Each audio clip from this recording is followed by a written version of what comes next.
सोचिए जरा, अभी अभी शादी हुई है, नैनीताल में हनीमून के सपने देख रहे हैं और अचानक जिंदगी एक बॉलीवुड प्लॉट ट्विस्ट की तरह पलट जाती है।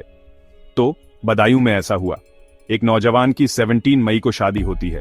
नई शादी के 13 दिन परिवार, फंक्शन, सारी हलचल।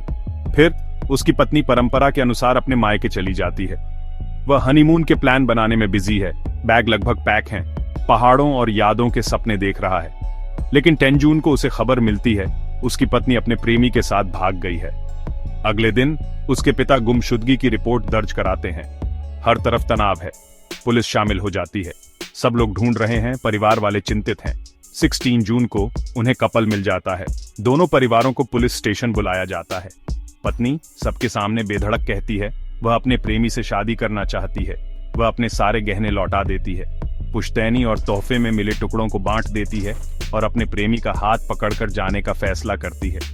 पति, उसका दिल टूट गया है, आंसू पोंछ रहा है, लेकिन कहता है भगवान का शुक्र है मैं राजा रघुवंशी जैसा नहीं बना। कोई पुलिस कंप्लेंट नहीं, शादी के खर्चों की कोई डिमांड नहीं, कुछ नहीं। वह पुलिस को लिखता है अब कोई रिश्ता नहीं, कोई ड्रामा नहीं। ईमानदारी से कहूं तो यह एक ऐसी कहानी है जिससे दुख होता है लेकिन राहत भी महसूस होती है। कभी कभी सच्चाई सामने आ जाती है इससे पहले कि आप गलत रास्ते पर बहुत दूर निकल जाएं। तो आप क्या सोचते हैं? क्या आप उसकी जगह होते तो ऐसा ही करते?